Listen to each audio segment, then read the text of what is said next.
Fala pessoal, tudo bem? Bem-vindo ao Delta Economics. Para quem não me conhece, eu me chamo André Amaral e hoje eu quero conversar com vocês sobre algo mais prático, né? Essa semana, algumas pessoas me cobraram algo um pouquinho mais mão na massa, mais prático no Instagram, e eu resolvi gravar um vídeo, né? Sobre algum processo, né, de análise de dados assim, que seria de fácil compreensão e que fosse também fácil de ser aplicado, né? Então eu pensei, para deixar um negócio mais dinâmico, mais simples, em rodar com vocês, né, mostrar para vocês como que vocês podem rodar ali uma regressão linear. Então eu peguei um exemplo assim, bem simples mesmo, né? E vou tentar explicar do modo mais sucinto, mais simples e sem entrar naqueles detalhes que, para quem não estuda muito estatística ou econometria, isso não vai fazer muita diferença, né? Você não vai se interessar muito no detalhe mais teórico do negócio, né? Então, a ideia é montar um modelo simples para que, às vezes, quem gosta de mexer com Excel ou até quem gosta de softwares mais sofisticados, tipo o R ou o Python também, dá para usar os dois. Eu optei pelo Excel porque eu acho que é o mais simples, né, e o mais fácil, ou pelo menos o que as pessoas estão mais acostumadas, né, a usar. Então eu vou colocar os dados aqui e a gente vai fazendo a leitura juntos, né? E para você que de repente, vamos supor, você tem uma empresa e você vende, ah, sei lá, é uma loja de doce, não sei, qualquer coisa. E você quer entender se de repente ele aumentar o número de propaganda, alguma coisa assim, se pode ajudar as suas vendas ou não, ou se há uma relação e tal. Então essa é mais ou menos a ideia, né? Então vamos lá, eu vou colocar o gráfico, os dados aqui. Eu espero que fique legível para vocês aí também, assim como tá para mim aqui. Mas acho que vai ficar legal. Eu vou até de repente diminuir um pouquinho aqui o meu tamanho, deixar um pouquinho menor para que vocês tenham uma visibilidade melhor do gráfico, tá? Então esse aqui é um Excel. Eu tenho aqui alguns dados, né? Então essa aqui na verdade são dados que eu montei, né? Enfim, só para vocês entenderem mesmo o raciocínio, como que funciona uma regressão linear. Bom, então a gente tem aqui o mês e o ano, né, nessa coluna. Tá em inglês porque como eu não moro no Brasil, então eu trabalho no dia a dia e eu utilizo obviamente os softwares em inglês, assim como o Excel, né? Então isso aqui já era dados que eu tinha, então muita coisa eu não alterei. Pode ver até que a escrita, às vezes você pode. Não vai encontrar ali, às vezes. Ou vai encontrar, no caso, né? Alguns erros assim gramaticais, por exemplo, regressão e tal, não tem um acento lá, enfim. Porque o teclado tá em inglês e é só para simplificar o raciocínio, né? Ninguém vai se ater a esses promenores. Bom, enfim, vamos ao que interessa sem mais delongas. Então eu tenho aqui na primeira coluna mês e ano, né? Na coluna ao lado tem os seus que significa vendas, né? Na outra coluna eu tenho a coluna D no caso, né? Quantidade, né, de gasto ali em propagandas no Facebook.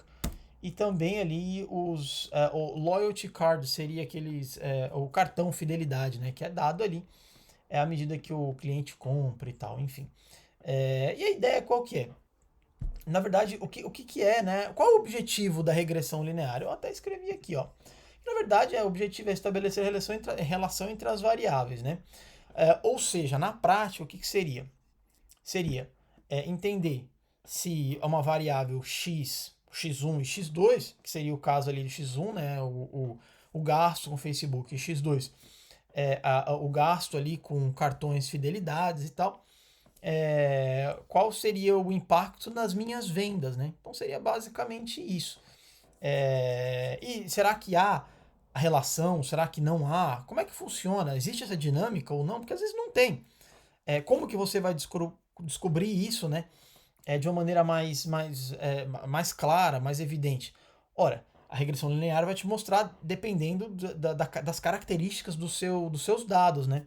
Que é o que a gente vai ver daqui a pouquinho. Quais seriam essas variáveis, né? Qual seria o papel de cada uma? Bom, a primeira coisa que a gente tem que identificar é que eu vou ter ali a variável que eu quero explicar e as variáveis que eu entendo que explicariam essa variável que eu quero explicar. Vamos deixar da maneira mais simples, né? Matematicamente, o que isso seria? Bom, seria mais ou menos essa fórmula aqui, né?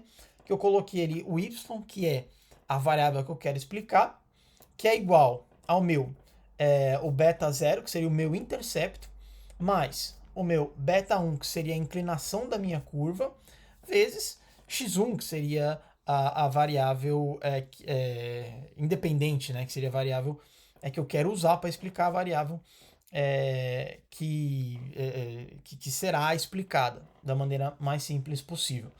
Mas o raciocínio é bem simples. No seu caso você esteja preocupado, não entendeu muito bem, se você não tem muita familiaridade com estatística, não se preocupa não, porque o modelo vai ser mais prático, eu vou deixar isso mais prático. Agora, se já é estudante de economia ou de alguma disciplina relacionada, estatística, vai ficar muito mais fácil a compreensão, porque você já tem familiaridade com os números e com as letras e com as gregas. Bom, mas enfim, primeira coisa que a gente tem que fazer é identificar as variáveis, né? Então, a variável y, né, que vai ser a variável que eu quero explicar, a gente vai chamar de variável dependente. Por quê? Porque ela vai depender das variações das variáveis independentes. Então, a minha variável y, ela vai ser qual coluna você utilizaria aí como variável y, dado que ela vai ser a variável que eu quero explicar. Bom, então, por óbvio, que ela vai ser a minha coluna vendas, né? Então, a coluna vendas, que é o que eu quero explicar, vai ser a minha variável y. E ela vai ser igual ao quê? Bom, ela vai ser igual ao meu intercepto, de maneira mais simples, talvez até mais tosca assim. Você vai imaginar que seria o ponto de partida de um gráfico ali cartesiano, né? Ela vai ser o meu ponto de partida da linha. Então, ela vai ser igual ao meu intercepto, que seria o beta 0, que multiplica a minha variável independente, que seria o x1. E qual vai ser a variável independente? Aquela variável que vai explicar as variações da minha variável dependente. Vai ser o que então? A quantidade de gastos com publicidades no Facebook. E a minha variável x2, que vai ser a minha inclinação da curva multiplicada pela variável explicativa 2, que seria o meu x2, que seria a quantidade ali, né, de cartões com gastos, um cartão fidelidade, né, para o cliente. Então, o que eu quero dizer com isso? Que a ideia aqui é entender se a quantidade de gasto que eu tenho com publicidades no Facebook e a quantidade de gastos que eu tenho emitindo, né, e fornecendo meu cartão fidelidade, se ela é capaz de explicar as variações nas minhas vendas e, por consequência, criar uma projeção, projetar um valor futuro de venda se de repente eu decidir aumentar os gastos com uma ou com as duas. Então, essa vai ser o meu objetivo. Beleza, qual vai ser o próximo passo? Bom, o próximo passo é a gente identificar que eu vou ter duas hipóteses aí. Bom, primeira, não há relação. Segunda, há relação. E que isso é muito importante, porque quando a gente fizer o teste, você vai precisar entender isso. Então, dado que existem duas hipóteses, eu vou chamar a hipótese de não há correlação como H0, né? Que seria a hipótese nula, ela vai ser, bom, não há correlação. E a minha hipótese alternativa, que eu vou chamar de H1, é que há correlação. Então, qual vai ser o objetivo da regressão? É entender se uma vez a regressão rodada, né, quando eu fizer o meu teste ali, né, é entender se eu tenho dados estatísticos suficientes para aceitar ou rejeitar a minha hipótese nula. Que vai ser o quê? Não há correlação. Então isso é muito importante que você entenda e saiba disso. Beleza. Então, o que eu preciso fazer agora? Bom, eu preciso entender o meu conjunto de dados. Até porque eu só vou tomar a decisão de qual modelo econométrico eu vou usar uma vez que eu entenda o comportamento dos meus dados. Para eu poder usar uma regressão linear, por óbvio, eu preciso saber se existe linearidade entre essas variáveis. Porque se não houver, não adianta, eu vou ter um resultado bizarro e que não vai ser reliable, que não vai ser confiável, no caso, né? Então, a primeira coisa que eu vou fazer, que eu fiz aqui no caso, né, eu plotei um scatter plot, que a gente chama, né, um gráfico aqui de dispersão, né, para entender como que funciona o comportamento dessas variáveis. Então, você pode perceber o comportamento ali das minhas variáveis, ali tendo o meu eixo x e y, né? O que eu começo a perceber? Se você olhar com muita cautela, você vai perceber que há uma tendência, né? Ó, a priori, né? A gente consegue perceber uma tendência. À medida que eu aumento, né? O meu gasto com publicidade, parece que aumenta as minhas vendas, ó. Então, mas será que de fato existe essa correlação? Será que eu posso assumir isso? Bom, não sei, a gente vai precisar rodar um modelo para entender. Mas pelo menos olhando por esse gráfico, eu já consigo perceber que há uma tendência, né? Então, dado a isso, eu posso pensar em uma regressão linear. Há essa linearidade aí. Então, de repente, uma regressão linear pode me falar muita coisa. Então, ok. Como que eu vou rodar essa regressão no Excel? Bom, eu não vou ter tempo de explicar, caso você não tenha. Eu posso até explicar em outro vídeo, mas esse aqui vai ser um pouquinho mais prático. A primeira coisa que você vai precisar vir aqui em dados, né? Eu acho que em português vai ser dados, né? E você vai ter ali, ó, Data Analysis, que vai ser análise de dados, né? Pode ser que você não tenha isso, você vai precisar habilitar. Aí você vai procura aí como que habilita essa função análise de dados no Excel, que, cara, você vai fazer isso em segundos. Mas é só para deixar mais dinâmico, depois você procura em outro vídeo que você vai achar. Bom, você vai clicar aqui e você vai escolher regressão. Escolheu a sua regressão. No meu caso já está feito, né? Então, ó, o que você vai precisar fazer? Tudo que eu te expliquei. Então, você vai precisar colocar a sua variável dependente, que é a variável y, que vai ser o quê? Seus, né? Que vai ser as vendas. E depois as variáveis, no caso, né? Porque eu tenho duas, as variáveis x, né? Que no caso vai ser as variáveis independentes. E que vai ser o quê? Essas duas aqui, D e E, né? Que é a quantidade de gastos com publicidade no Facebook e os cartões fidelidade. Pois bem, depois a gente vai plotar isso em uma outra aba que eu já fiz, então não vou fazer de novo. Mas enfim, e você vai ter algo mais ou menos assim. Mais ou menos vai ser mais ou menos essa saída que provavelmente no seu Excel vai estar em português, mas não vai fazer muita diferença porque vai ficar bem simples e dinâmico de entender. O que a gente precisa olhar e entender aqui, né? Como que isso aqui vai funcionar? Primeira coisa que eu preciso saber, que eu preciso olhar no caso ali, né? O meu R quadrado, né? E o meu R ajustado. Beleza, o que eu quero dizer com isso aí, com o meu R ajustado? Bom, o meu R ajustado, ele vai te dizer o quê? Colocando da maneira mais simples possível, que cerca de 58% das variações em Y, ou seja, das variações em vendas, 58% é explicado pelas variações das minhas variáveis independentes. Ou seja, as variações na quantidade de gastos que eu tenho com publicidade no Facebook e com a quantidade de gastos que eu tenho na emissão ali de cartão fidelidade para os meus clientes, explicam cerca de 58% das variações nas minhas vendas. Então isso é um dado importante que a gente vai precisar usar daqui a pouco. E depois o segundo dado importante que você vai precisar é o meu erro padrão. Isso você vai precisar. Por quê? Quando eu expliquei a nossa função ali, faltou colocar um dado importante, que eu até coloquei aqui, que é a equação que a gente vai usar para fazer o nosso prediction, né? O nosso forecast, que a nossa previsão, né? Então, beleza. O que eu tenho aqui? Eu tenho a minha variável dependente, né? Que vai ser o valor que eu quero estimar, né? Que vai ser o valor que eu quero prever.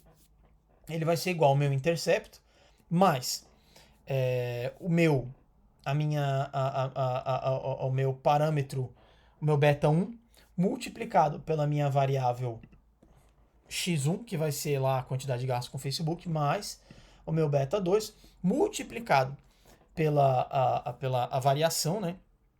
Pela a quantidade de gastos com o cartão fidelidade, mais meu termo de erro, que vai ser ali o meu erro padrão que eu vou usar aqui para fazer a predição. Por que, que eu preciso usar o termo de erro? Porque olha só, se eu acabei de falar que 58% das variações da minha variável dependente, no caso é explicado pelas variações nas minhas variáveis independentes, significa que a outra parte desses 58% eu não tenho, eu não sei. Ou seja, ela está no meu termo de erro, ok? Porque o meu modelo não pegou. Eu só consegui pegar cerca ali de 58%. Então eu preciso levar isso em consideração. Porque se eu não levar isso em consideração, eu vou ter um resultado errado. Então eu vou precisar descontar isso quando eu quiser estimar o meu valor futuro, né, o meu valor esperado lá na frente. Ok, então eu não posso esquecer que eu tenho que levar isso em consideração. Beleza, aí eu rodei ali o meu Excel, né? E tem os meus coeficientes aqui, né? Então tem o meu intercepto, tem a minha quantidade ali de gastos com o Facebook, né? De propaganda do Facebook, tem os meus gastos ali com cartão fidelidade. O mais importante que eu preciso entender aqui é o meu p-valor. E aqui eu não vou entrar no conceito lá de distribuição normal e tal, não. Vou deixar o negócio mais dinâmico, mais simples possível. O que eu quero dizer aqui? Ora, o que o meu p-valor vai me mostrar? Ele vai dizer o seguinte, da maneira impossível deixar de maneira mais simples. Olha, eu preciso ali para te mostrar com um certo grau de confiabilidade, né?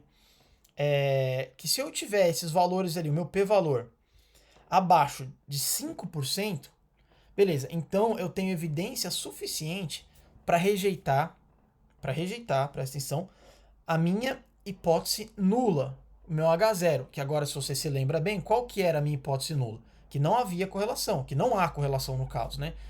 Então eu tenho 5%, né, de confiança, ou seja, melhor ainda, né, 95% de confiança para rejeitar a minha hipótese nula, certo? Ou seja, se eu rejeitar a minha hipótese nula, significa, por óbvio, né, que eu estou aceitando a minha hipótese alternativa de que há correlação. Então, nesse primeiro caso, eu tenho um p-valor de 0,008, né, que é bem inferior a 5%. Então, estou tranquilo, posso rejeitar a minha hipótese nula. Então, qual que é a minha hipótese? Não há correlação. Portanto, se eu rejeito, então há correlação. Mesma coisa para o número de Facebook's Advert, né, o gasto com publicidade no Facebook. Também há um valor ali muito inferior a 5%. E aqui no caso, não é inferior a 5%, mas é inferior a 10%. Então ali 10 seria o meu limite. Geralmente a gente trabalha com 5%, ali 95% com intervalo de confiança. Lá vai eu de novo, colocando termos mais complexos. Mas eu não vou entrar nesse conceito para não dificultar para vocês. Mas você pode trabalhar até com 10%, que ok, né? Então ali no caso, se eu trabalhar com 10%, o que eu estou dizendo? Estou dizendo que eu estou trabalhando com um grau de confiança, né, de 90%. Então, até aí tudo bem, ó, porque 0,06, você multiplicar isso a 100, dá em torno aí de 6%, né? Ainda está dentro ali do intervalo de confiança razoável. Ok, beleza. Então, eu tenho evidência suficiente para rejeitar a minha hipótese nula para as minhas três variáveis aqui no caso, né? Para o meu intercepto, para minha quantidade ali de gastos com o Facebook e também para a quantidade de gastos ali com o cartão fidelidade. Beleza, agora vamos ao que interessa, né? Vamos então prever aí o valor, se meu valor de vendas, se eu de repente decidir que eu quero agora subir o meu gasto, né? Eu quero investir para o próximo mês R$ 5.400 com o Facebook, né? Com publicidade e R$ 6.000 com cartão fidelidade, né? Beleza, então eu aumentei ali os meus gastos, qual seria então o meu volume, né? Ou a minha futura venda. Então, o que eu vou fazer? Eu vou rodar a minha equação, que nada mais é do que essa aqui que eu já expliquei para vocês, só que agora de modo mais prático. Então vamos lá. O que vai ser essa equação? Então eu tenho aqui o meu y, né? Que vai ser, o que significa esse y? Vai ser o meu valor futuro, né? As minhas vendas futuras. A minha venda futura, melhor dizendo. Ela vai ser igual ao meu, o que seria esse B17 aqui? É o meu intercepto. Mais o quê? Mais o meu número aqui de gasto com Facebook Advert estimado, multiplicado pelo quê? Multiplicado pelo gasto que eu quero ter para o próximo mês, no caso, né? Para o próximo mês, que vai ajudar aí a estimar a minha receita futura, né? Com vendas. Mas, mesma coisa, o meu número, a minha quantidade de gastos com o cartão fidelidade multiplicado pelo quê? Pela quantidade que eu desejo agora gastar ali no futuro com o cartão fidelidade, certo? Beleza, isso vai me dar o quê? 4.611.000 reais, 638,48 centavos, né? Isso aqui tá cravado? Não, porque a gente não pode esquecer que eu tenho um erro padrão que eu preciso levar em consideração. Eu não posso, porque senão eu vou ter um resultado muito fora da minha realidade. Então o que eu vou fazer? Eu preciso deduzir agora esse erro padrão do meu valor projetado, né? Então beleza, eu tenho aqui 4.611.000 ali, né?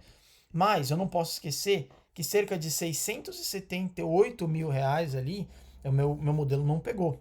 Então eu tenho que descontar ou acrescentar esse valor, porque esse é um valor que ele vai ser certamente ajustado tanto para cima quanto para baixo, a minha venda futura, né?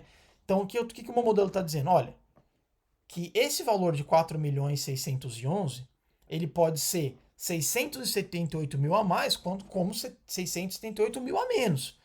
Ou seja, a minha receita futura ela vai ficar em cerca de 5.289 ou 3.933. É isso que ele está dizendo para você. Então é basicamente essa ideia e esse o conceito. Deixa eu ver se há ainda mais alguma coisa que eu posso colocar e explicar de uma maneira mais simples. Bom, não, na verdade é basicamente isso mesmo, né? Daria para colocar, mas aí vai complicar mais, então eu acho melhor ficar, pelo menos dessa maneira, o mais prático possível. É claro que eu usei um modelo aqui bem simples, né? Mas era mais para você entender. De repente, se você tem familiaridade aí, se você tem seu próprio negócio, se você tem um pouco mais de familiaridade aí com Excel e se você quiser rodar um modelo para testar, é algo interessante de ser feito. É algo bem legal. Para o próximo vídeo, de repente, a gente pode pensar em fazer um modelo parecido, mas utilizando uma ferramenta um pouquinho mais sofisticada. De repente o R ou até o próprio Python também, né? Ou outros modelos estatísticos também. Mas esse era o mais simples, mais fácil que eu acho para aprender. Mas à medida que a gente for evoluindo, eu posso, de repente, montar aí um modelo um pouquinho mais complexo. Bom, eu espero que vocês tenham gostado, né? Entendido a dinâmica do modelo, como que ele funciona, como que essa relação acontece, né? Então, no caso aqui, eu de fato tenho, né, uma relação. Lembrando, se eu rejeitei a hipótese nula que não havia correlação, então há correlação. Então, eu sei que existe essa dinâmica, né? Então, eu posso levar em consideração com um certo grau de confiabilidade, né? Com um intervalo de confiança aí entre 95% e 90%. Então, se você de repente quiser testar o modelo, fique à vontade, dúvidas, sugestões. O canal do Facebook está aberto. Se você quiser me acompanhar em outras redes sociais também, Facebook, Delta Economics, no Instagram também e no Spotify, né? É claro que esse vídeo aqui não vai ter condições de subir para o Spotify porque é um vídeo muito prático. Então é só assistindo pelo canal mesmo. Bom, espero que você tenha gostado. Eu vou ficando por aqui. Se você gostou do conteúdo, eu só peço que você considere se inscrever no canal para não ficar de fora, né? E dos próximos vídeos também. e ativar o sininho para você ficar sempre por dentro aí assim que eu disponibilizar mais vídeos. Beleza? Pessoal, muito obrigado, um grande abraço.